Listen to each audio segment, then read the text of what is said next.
Bien, hermano, gusto de saludarlo. ¿Cómo están? Aquí juntándonos de nuevo. Esperemos, bueno, me demoré un poquitito porque estuve buscando alguna aplicación que nos fuera de utilidad y encontré esta, me pareció interesante. Podemos ver eh,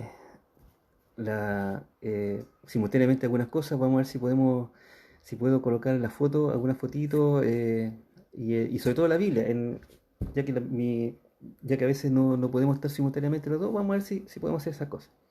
Así que, y muchas gracias por sus palabras, hermanos, de ánimo, de apoyo, en este tiempo en que estamos muy alejados físicamente, pero espiritualmente no.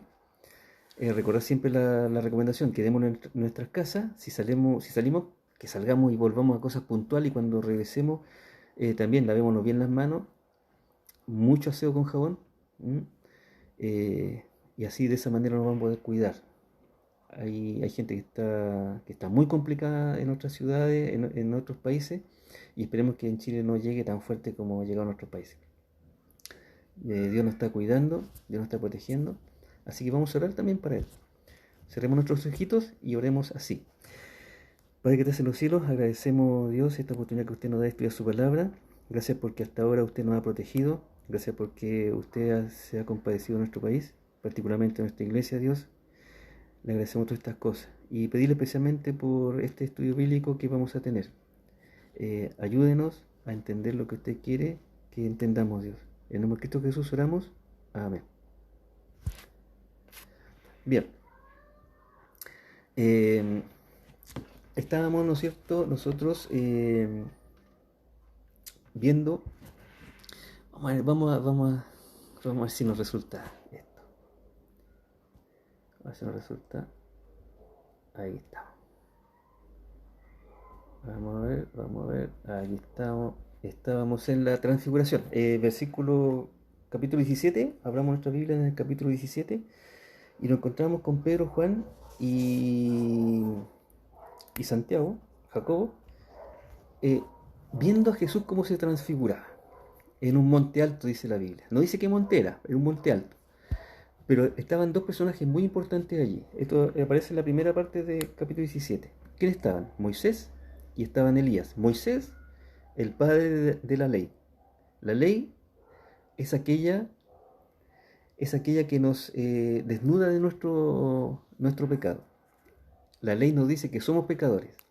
La ley nos dice que no somos aceptos ante Dios. La ley nos dice qué debemos hacer para ser limpios.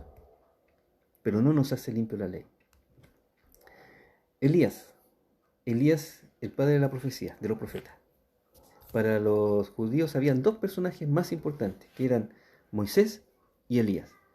Y Elías con la profecía de un Mesías, la profecía de un Salvador, la profecía que la ley nos decía que éramos pecadores y el Salvador que nos decía que éramos limpios con su sangre, siempre y cuando le aceptáramos como nuestro Señor y Salvador.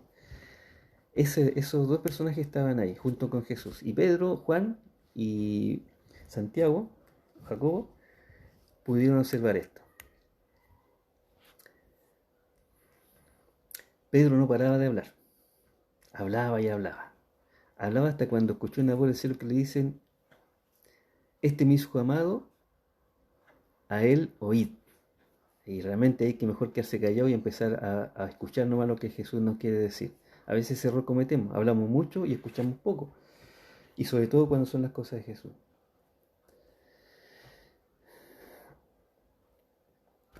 Esto pasa por la región de Galilea. La región de Galilea es muy importante. Acá pasó gran parte de su ministerio Jesús. Y hoy día vamos a ver de la región de Galilea, nos vamos a ir específicamente a Capernaum. Capernaum es la segunda parte del estudio bíblico. En Capernaum vamos a ver que Jesús encontró a un muchacho lunático que le decía el papá. Pero en realidad no era lunático, estaba endemoniado. Lunático la gente le decía a las personas que padecían este mal, que era porque ellos se quedaban dormidos a la luz de la luna. Y ahí decían que se enfermaban y tenían este tipo de cosas. Era casi una superstición. Pero Jesús no lo identificó como lunático, lo identificó, o sea, pudimos ver que en realidad no estaba lunático, sino que estaba endemoniado. Eso era. vamos a empezar leyendo eh, donde quedamos. Nosotros quedamos en aquí. ¿Se acuerdan que terminamos cuando los discípulos comprendieron que les hablaba de Juan el Bautista? Ahí. Ahora nos toca Jesús sana a un muchacho lunático. Eh, Estaban entonces Jesús con sus 3 discípulos en el monte, viendo la transfiguración, viendo la gloria de Dios. Una vez que terminó eso y Jesús le dio la recomendación, por favor, por ningún motivo, hasta que yo me vaya, revelen lo que vieron a ustedes aquí. Entonces cuando bajaron del monte, vieron a un gentío. Vieron a un gentío. Y había un hombre que vino hacia Jesús y se arrodilló ante él y le dijo: Señor, ten misericordia de mi hijo, que es lunático y padece muchísimo, porque muchas veces se cae en el fuego, otras veces se cae en el agua. Para esto Jesús no era ningún problema. Él podía sanarlo a todos. ¿Cuál fue el problema? Y pensemos un poquitito en esto. El problema estaba acá. Y lo he traído a tus discípulos, pero no lo han podido sanar.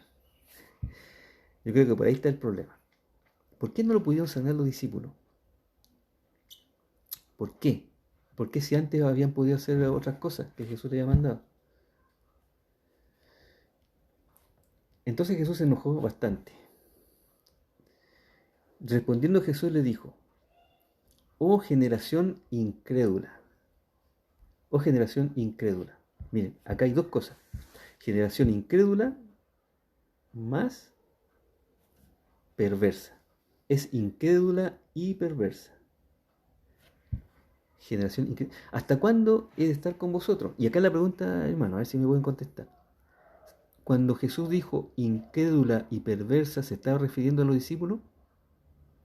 ¿Incluía a los discípulos?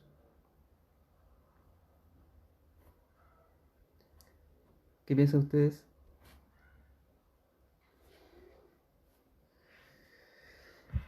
¿Esta generación incrédula incluía a los discípulos? Si Jesús hubiéramos estado nosotros ahí, ¿nos habría incluido en esa generación incrédula y perversa? ¿Hasta cuándo he de estar con vosotros? ¿Hasta cuándo os he de soportar? Tráiganmelo para acá. Y Jesús rápidamente reprendió al demonio, el cual salió del muchacho, y éste quedó sano desde aquella hora. Y ahí está la respuesta a la pregunta que estamos haciendo nosotros. Vinieron entonces los discípulos, que también quedaron preocupados, y aparte le dijeron: ¿por qué nosotros no hemos podido echar fuera a este demonio? ¿Por qué? La respuesta es fácil. Es por vuestra poca fe. Ustedes tienen poca fe. Porque si ustedes tuvieran poca fe, como de un grano de mostaza, le dirían a este monte: pásate de aquí allá, y se pasará. Cuando Jesús habló de la generación incrédula, veamos un poquito más, retrocedamos un poquitito. Cuando Jesús habló de esto, no se estaba refiriendo a los discípulos, porque los discípulos no eran incrédulos. Lo que los discípulos tenían era poca fe. ¿Se fija la diferencia? Poca fe, que no es lo mismo. Nosotros podemos tener poca fe, pero hay que pedirle a Dios más fe. Eso es lo que nos dice la Biblia. Esa generación incrédula y perversa no tenía ninguna posibilidad de entrar al reino. Ninguna. Porque ellos no tenían fe. Porque ellos no tenían fe. ¿Por qué tenían 0 posibilidad de entrar en el reino de los cielos? Porque sin fe,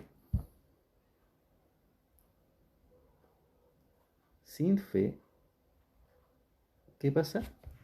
Es imposible agradar a Dios. La invitación, hermanos, es tener, aunque sea poca fe, porque pidiéndole esa poca fe, nosotros teniendo poca fe podemos pedirle a Dios más fe. La idea, hermanos, es tener toda la fe que nosotros podamos tener. Tener vaso rebosante. No tener poca fe, tener mucha fe. Pero, ¿cuál es el problema?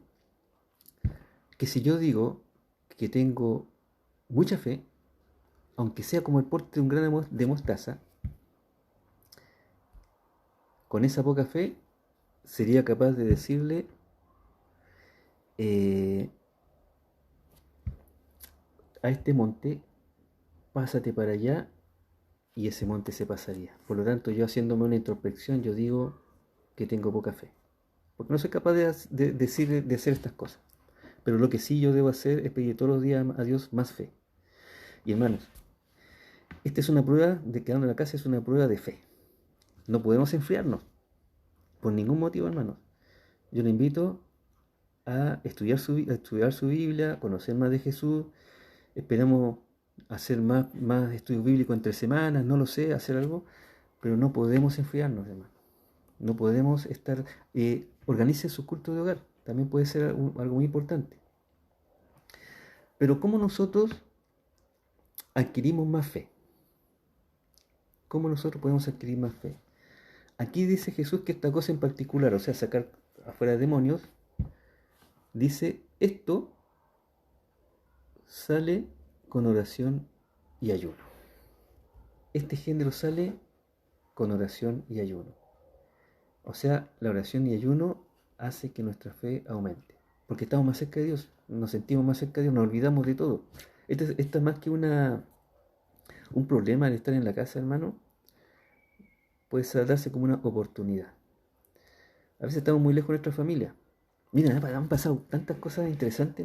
No sé si ustedes han estado mirando los videos de YouTube. ¿Saben? La Tierra como que se ha estado recuperando. Donde no está el ser humano ensuciando, ¿cierto? Quemando, haciendo fuegos, qué sé yo.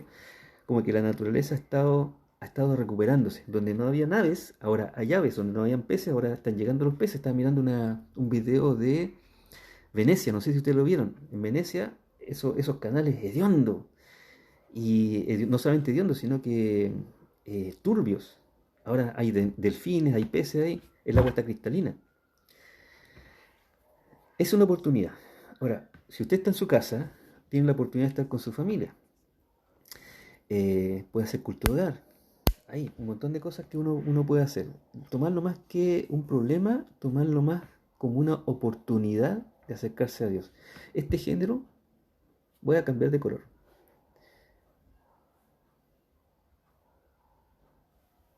Este género no sale sino con oración y ayuno.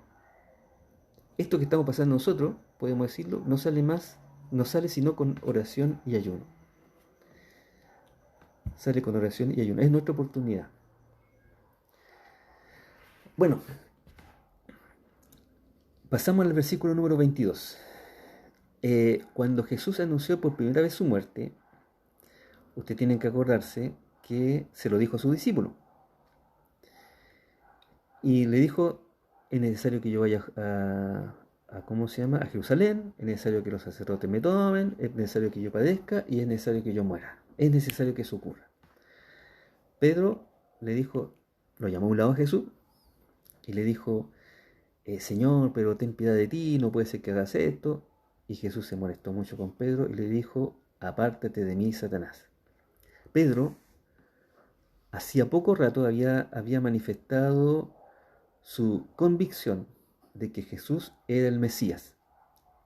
Y a los pocos minutos después, y Jesús lo estaba felicitando. Bien, Pedro, excelente. Sobre esta roca, sobre lo que tú dijiste, edificaré mi iglesia. Yo soy el Mesías. Y el fundamento de la iglesia soy yo, dijo Jesús. Y sobre esto que tú dijiste, yo voy a edificar mi iglesia. Porque a ti no te lo reveló carne ni sangre, sino que Dios que está en los cielos te lo reveló. Y al rato de decir estas cosas, Jesús le está diciendo a Pedro, apártate de mí, Satanás. Mire cómo cambiamos las personas, cómo somos de cambiantes. Entonces Pedro no tenía ningún problema en admitir a Jesús como el Mesías. Pero ¿saben el problema que tenía Pedro? Era aceptar a Jesús como el siervo sufriente. Ese era el problema que tenía Pedro. no podría aceptar a Jesús como el siervo sufriente. Pero fíjese lo que pasa ahora acá. Ya se están haciendo la idea. Jesús anuncia otra vez su muerte. ¿Por qué razón? Porque los discípulos debían tener claro que este discipulado iba a llegar a su fin, iba a durar 3 años. Y de ahí Jesús iba a partir. Estando ellos en Galilea. No sé si, no me acuerdo si les mostré el plano de Galilea. Ese es el plano. Este es Galilea. Este es Galilea, ¿no es cierto? Y lo que pasa por aquí cerquita. Está pasando por ahí Galilea, ¿no es cierto? Capernaum. Entonces, dice, estando ellos en Galilea, Jesús les dijo, el Hijo del Hombre será entregado en manos de hombres y, ¿qué cosa? Le matarán. Lo que le pasa al Cordero. Entonces, Pedro no tenía ningún problema en ver a Jesús como el Mesías, pero sí tenía problemas para verlo a Jesús como el Cordero. Jesús es el Cordero de Dios, dijo Juan el Bautista, que quita el pecado del mundo. Por eso Jesús nació en un pesebre, porque ahí nacen los corderos. Por eso Jesús nació en Belén, porque en Belén salían los corderos que iban a hacer el sacrificio. Por eso Jesús, Pilato lo examinó, igual que los sacerdotes examinaban al cordero pascual. Pilato obviamente no encontró ningún problema con Jesús, de hecho no lo quería sacrificar. Está perfecto, decía. Y le matarán. ¿Cuándo? Al tercer día. Pero al tercer día resucitará. Eso es lo que le dijo también a los escribas. Yo no les voy a mostrar ninguna señal del cielo. La única señal que les voy a mostrar, ¿se acuerdan? En el versículo del capítulo anterior, va a ser la señal de Jonás. La señal de Jonás es que estuvo 3 días dentro del pez, lo mismo Jesús. El tercer día va a resucitar. Pero fíjese el cambio de actitud de los discípulos. Se entristecieron. Ya no alegaron. Ya no alegaron. Hermano, esta cosa, Jesús tenía esta forma de enseñar. Le decía una vez, le decía otra vez, y le decía una tercera y una quinta hasta que finalmente entendían. Nosotros debemos ser así con nuestros discípulos. Es repetirle una vez, repetirle otra vez, repetirle otra vez. El reino de los cielos, hermano, es lo más importante. Nosotros debemos enseñarle eso a los discípulos y repetírselo, repetírselo, repetírselo, repetírselo. Mateo es un libro que repite la importancia que tiene el reino de los cielos. En este caso, los discípulos llegaron a entender que era necesario que Jesús muriera. Y por eso se entristecieron. Ya no se enojaron ni trataron de convencerlo. Ya no trataron de convencerlo que no muriera, sino que se entristecieron. Obvio, cualquiera se entristecería. Bien, ahí están los discípulos. Vamos a ver ahora, hay un cambio de tema acá. Y llegaron a Capernaum, ¿se acuerdan? Está cerquita del lago, del mar de Galilea. Cuando llegaron a Capernaum, vinieron los cobradores de impuestos.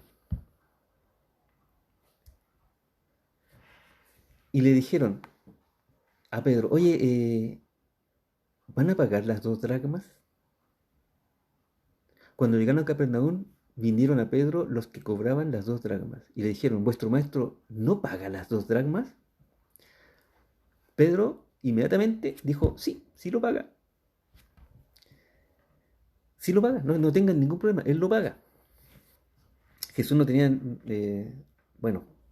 tenía ningún problema con el dinero, pero sí procuraba andar trayendo. Recordemos que el grupo tenía una bolsa. La bolsa de dinero estaba a cargo de la persona más confiable del grupo, de la persona con mayor reputación del grupo, con la persona más honesta del grupo. ¿Con quién? Con Judas Iscariote. Él lo tenía. Nadie dejaría el dinero en manos de una persona que no fuera confiable, nadie dejaría el dinero en las manos de una persona que no fuera honesta, nadie dejaría el dinero en las manos de una persona que no tenga un buen testimonio. La persona que cumplía todos esos requisitos a la vista de los hombres era Judas. Sí, interesante. Bueno, eh, ¿vuestro maestro paga? Sí, dijo Pedro. Y al entrar en su casa, Jesús le habló primero. Eh, es un problema para nosotros. Jesús sabe todo lo que nosotros decimos, pensamos, conversamos y con quién estamos. Jesús ya sabía la conversación que Pedro había tenido con estos cobradores de impuestos. Y antes que Pedro le dijera ni una cosa, le dijo, ¿qué te parece, Simón? ¿Los reyes de la tierra de quiénes cobran los tributos o los impuestos? Pedro seguramente venía a decirle, Señor, Jesús, me mandaron a cobrar un impuesto, ¿qué piensas tú? Pero la pregunta fue al revés. Jesús le preguntó a Pedro, ¿qué piensas tú? ¿De sus hijos o de los extraños? Pedro le respondió, de los extraños. Jesús le dijo, luego los hijos están exentos. O sea, los hijos no pagan, solamente los extraños. Recordemos que esto era el pago del impuesto del templo. ¿Ah? De eso estamos hablando, del templo. El templo tenía que mantenerse. Y la única forma de mantenerse era pagando los impuestos. Eh, Según los comentaristas, este impuesto no iba directamente a manos de los sacerdotes del templo, sino que iban a manos de Roma y los romanos le pasaban dinero a los sacerdotes para que hicieran, por ejemplo, el aseo, la mantención del templo, la compra de utensilios, la reparación de aquí, la reparación de allá. Para eso se utilizaba. Nosotros, como iglesia, de nuestros diezmos, sacamos parte para la mantención del templo. De nuestros diezmos sacamos parte para el aseo, para reparaciones, para sacar las palomas, para reparar el techo, etcétera. No lo tomamos como un impuesto así como tal, sino que dentro de nuestras mismas diezmos lo hacemos. Entonces, aquí Jesús le pregunta, y Pedro le respondió. ¿Qué le respondió Pedro? Pedro le respondió de los extraños. Jesús le dijo, luego los hijos están exentos. Sin embargo, para no ofenderles, miren, para no ofenderles, ve al mar y echa el anzuelo y al primer pez que saques, tómalo y ábrele la boca y hallarás un estatero.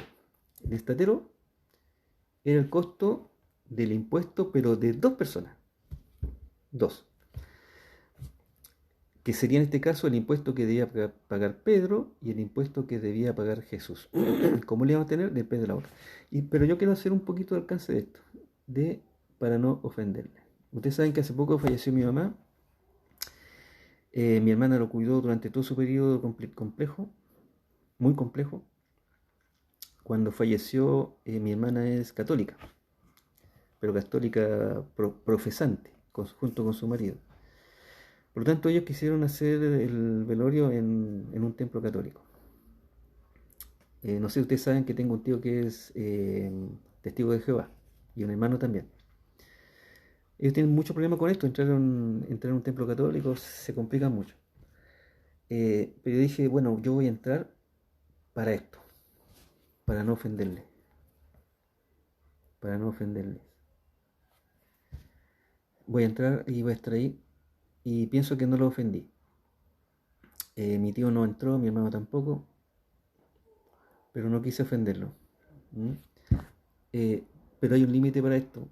No necesariamente vamos a estar en todos lados para no ofender a los demás. Siempre hay un límite. Nosotros debemos pensar de que, ¿cuál fue el límite que me ocurrió ahí? Bueno, yo estaba dentro del templo católico de la iglesia y de repente el cura, el sacerdote dice, ya, acérquense los hijos.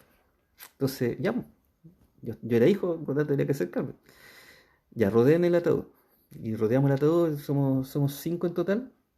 Perdón, somos seis hermanos en total. Mi hermano, mi otro hermano que es testigo de Jehová no estaba. Así que estábamos los cinco. Y en eso el sacerdote llegó con un pocillito.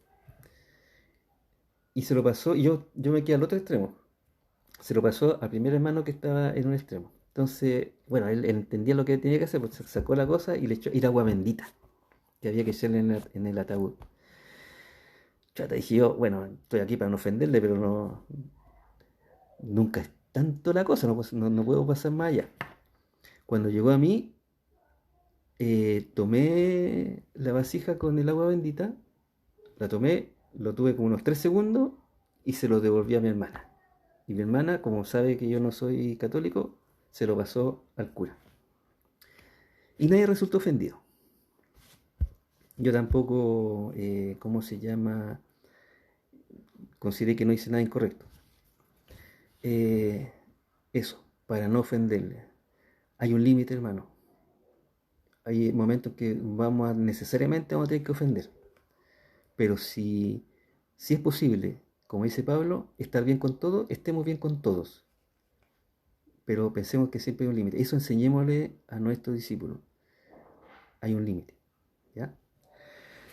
Bien, hermanos. Yo creo que hasta aquí vamos a quedar. Quedamos este el último versículo, el 27.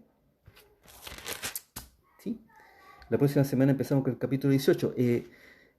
Vamos a seguir así hasta que terminemos la cuarentena y después empezar con el libro como corresponde. ¿Les parece? Así vamos a terminar bien con el libro de Mateo. Nuevamente le agradezco sus palabras, hermano. Me dieron mucho ánimo para hacer esto. Esperemos que lo hagamos cada domingo mucho mejor. Y si ustedes tienen alguna pregunta, como dicen los youtubers, pónganlo en la parte inferior como comentario para ir mejorando. Si ustedes tienen alguna consulta o si quieren hacer algún aporte a este tema. ¿Ya? Bien, hermano. Muchas gracias por todo. Que Dios los bendiga y nos seguiremos viendo. Hasta luego. Que descansen.